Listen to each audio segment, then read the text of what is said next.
ये हमने एक ऐसी सर्किट बनाई है जिसका यूज़ करके हम डीसी ओवर वोल्टेज को प्रोटेक्ट कर सकते हैं। यानी इन केस अगर जो भी हमने थ्रेशोल्ड सेट कर रखा है उससे डीसी वोल्टेज एक्सीड करता है तो आउटपुट अपने आप कट हो जाएगा। इसमें जो हमारा की एलिमेंट है वो शंट ट्रांजिस्टर आईसी है, यानी ये शंट रेगुलेटर हमने लगाया हुआ है। और ये इसके थ्रेशोल्ड को हम इस पोटेंशियोमीटर से सेट करेंगे। यहाँ पे एक पोटेंशियोमीटर लगाया हुआ है हमने, जिससे एक वोल्टेज पॉइंट हम सेट कर देंगे। जो भी हमारी रिक्वायर्ड आउटपुट वोल्टेज है उसको हम सेट कर सकते हैं। सेट करने के बाद इन केस अगर वोल्टेज जो भी हमने सेट कर रखा है उससे एक्सीड करता है तो उस कंडीशन में इसके थ्रू ये मॉसफेट है जो कि एज ए स्विचिंग की तरह काम करेगा, यानी स्विचिंग एलिमेंट की तरह, और पावर सप्लाई को कट कर देगा।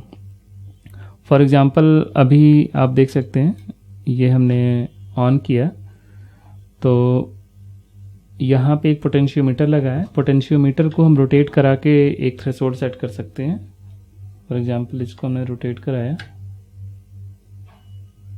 ये ओवर वोल्टेज है और इसको हम एक स्ट्रीम पॉइंट पे सेट कर देंगे। इस पॉइंट से अगर वोल्टेज एक्सीड करता है तो उस कंडीशन में आउटपुट कट हो जाएगा, यानी मॉसफेट को एक सिग्नल मिल जाएगा जिससे पावर सप्लाई कट हो जाएगी।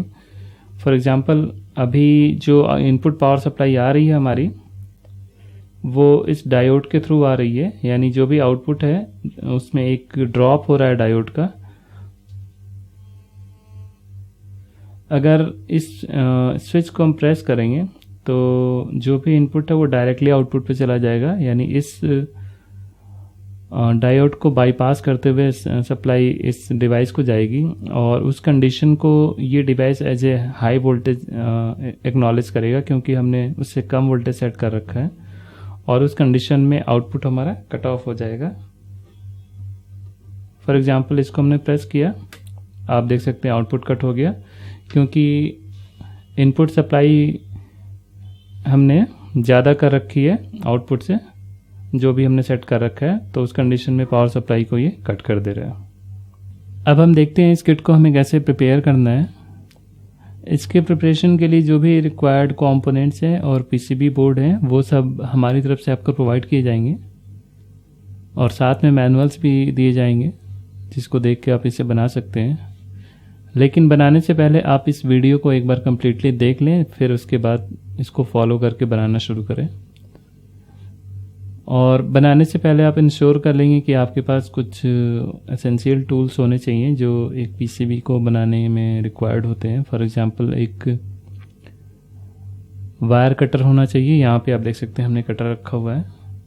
एक अलाइनर होना चाहिए जिसका यूज़ करके हम कंपोनेंट्स को रिमूव कर सकते हैं। ये वायर कटर को यूज़ करते हैं जो भी कंपोनेंट्स हैं उनके एक्स्ट्रा पिंस को कट करने के लिए।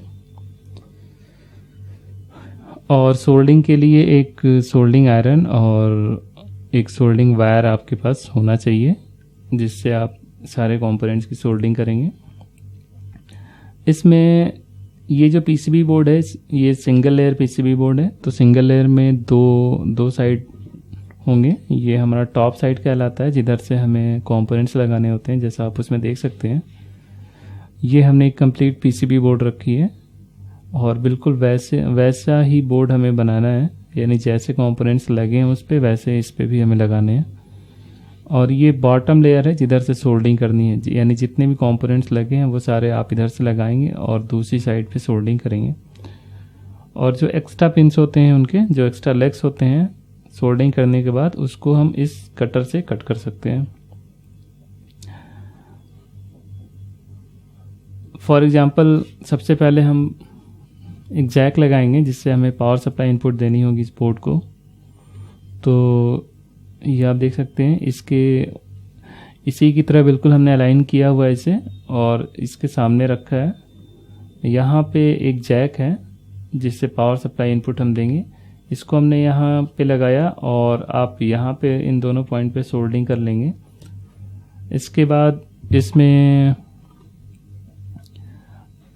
एक डायोड लगा है जो कि प्रोटेक्शन के लिए लगा हुआ है, यानी जो भी सप्लाई हम देंगे वो अगर आप गलत पोलैरिटी में देते हैं तो सप्लाई आगे नहीं जाएगी। तो डायोड आप यहाँ लगा सकते हैं। डायोड लगाते समय हमें इसकी पोलैरिटी हमेशा ध्यान में रखनी होगी। अगर आपने गलत डायरेक्शन में लगा दिया तो फिर पावर सप्लाई आगे नहीं जाएगी।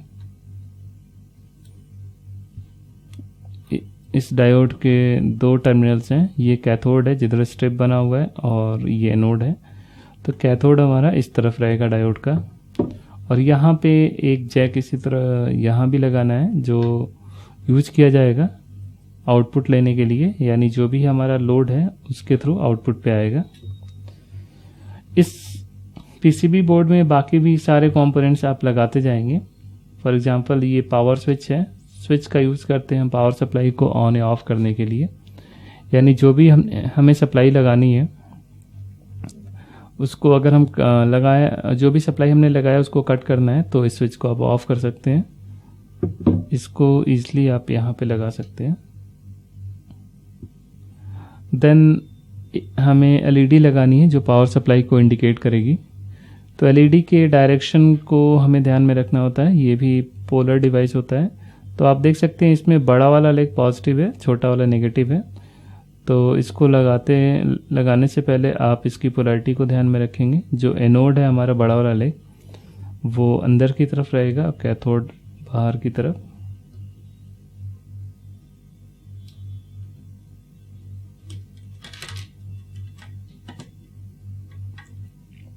यहाँ हम लगा लेंगे। इसके बाद जैसे इसी तरह सारे कंपोनेंट्स लगाते जाएंगे हम, जैसे इस बोर्ड में लगा हुआ है। और यहाँ पे ये हमारा शंट रेगुलेटर है, तो इसको भी लगाते समय आपको डायरेक्शन का ध्यान रखना है कि इसका जो फ्लैट सरफेस है वो उस तरफ होना चाहिए।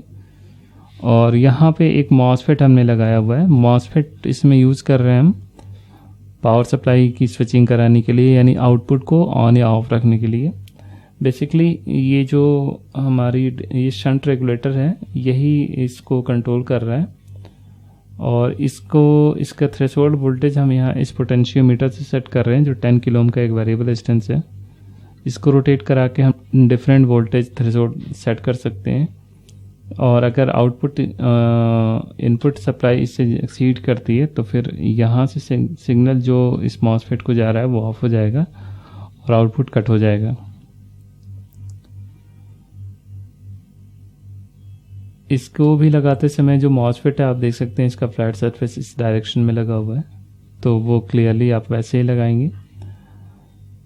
एंड इसमें जो भी रेजिस्टेंसेस हैं आप देख सकते हैं यहाँ पे ये 1 किलो ओम का रेजिस्टेंस है, इसको इस एलईडी के साथ सीरीज में लगाया गया है जो कि इसको प्रोटेक्ट करता है, यानी इसमें ओवर करंट फ्लो नहीं होगी। यहाँ पे भी जो एलईडी लगी है उसमें भी आप देख सकते हैं जो नेगेटिव टर्मिनल है वो बाहर की तरफ रहेगा, यानी इस डायरेक्शन में हमें लगाना है। और यहाँ भी हमने एक सेम 1 किलो ओम का रेजिस्टेंस लगाया है जो कि इस एलईडी के प्रोटेक्शन के लिए यूज़ किया जा रहा है। देन यहाँ पे 2 रेजिस्टेंसेस और लगे हैं, ये हमारा 3.3 किलो ओम का रेजिस्टेंस है और ये 15 किलो ओम का रेजिस्टेंस है। तो आप सारी वैल्यूज़, रेजिस्टेंस पोलर डिवाइस नहीं होते हैं तो आप उनको किसी भी डायरेक्शन में लगा सकते हैं, लेकिन उनकी वैल्यू का हमें ध्यान रखना होता है। और ये जो डायोड्स हैं और एलईडीज़ हैं उनके डायरेक्शन को हमें ध्यान में रखना होगा। ये रेगुलेटर है, शंट रेगुलेटर, इसको, और ये मॉसफेट है, ये दोनों आईसी के भी डायरेक्शन को हमें ध्यान में रखना होगा। ये एक स्विच है जो कि यूज़ किया जाएगा बाईपास करने के लिए इनपुट सप्लाई को, यानी जो भी हमने सेट कर रखा है उससे ज़्यादा वोल्टेज बढ़ाना है तो इस डायोड को हम बाईपास कर देंगे। उस कंडीशन में जो वोल्टेज है एटलीस्ट 70.7 वोल्ट के अराउंड बढ़ जाएगा, जिससे हम डेमोन्स्ट्रेट कर सकते हैं कि वो पावर हमारा कट ऑफ हो गया है। इसको आप मल्टीमीटर से भी चेक कर सकते हैं। जब आप पावर ऑन करेंगे तो मल्टीमीटर को लगा के हम पावर सप्लाई चेक कर लेंगे कि इनपुट पे क्या पावर सप्लाई आ रही है। आप देख सकते हैं सप्लाई अगर सही आ रही है तो फिर हमारी सर्किट सही ऑपरेट होनी चाहिए।